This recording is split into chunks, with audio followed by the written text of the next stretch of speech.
वसा जनसेवेचा. जंगलालगत वसलेल्या गिरडा गावात बिबट्याचा अक्षरशः मुक्त संचार सुरू असून वन्य प्राण्यांची दहशत आता थेट ग्रामस्थांच्या दारापर्यंत पोहोचली आहे.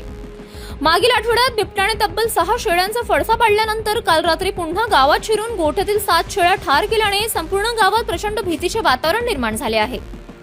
एकाच आठवड्यात तब्बल 13 शेळ्या बिबट्याच्या हल्ल्यात ठार झाल्याने पशुपालक आणि शेतकऱ्यांचे मोठे आर्थिक नुकसान झाले आहे. रात्रीच्या वेळी घराबाहेर पडणेही धोकादायक बनल्याने ग्रामस्थांमध्ये संतापाची लाट उसळली आहे.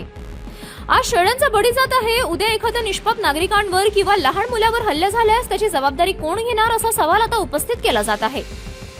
गिरडा गाव जंगलालगत असल्याने गावाभोवती संरक्षणात्मक तार कंपाऊंड उभारण्याची मागणी ग्रामस्थांनी वन विभागाकडे अनेकदा केली आहे. आमदार संजय गायकवाड यांनी देखील पावसाळी अधिवेशनात हा गंभीर मुद्दा उपस्थित केला होता. मात्र त्यानंतर ही ठोस उपाययोजना झालेली नसल्याचा आरोप ग्रामस्थांकडून होत आहे. आता आणखी किती पशुधनाचा बळी गेल्यावर वन विभागाला जाग येणार? ग्रामस्थांच्या जीविताचा प्रश्न निर्माण होण्याआधी गिरडा गावाभोवती तातडीने मजबूत संरक्षणात्मक कंपाऊंड उभारावे आणि बिबट्याचा बंदोबस्त करावा अशी जोरदार मागणी ग्रामस्थांनी केली आहे.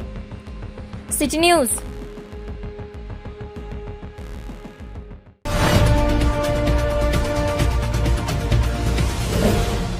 सिटी न्यूज वसा जनसेवेचा.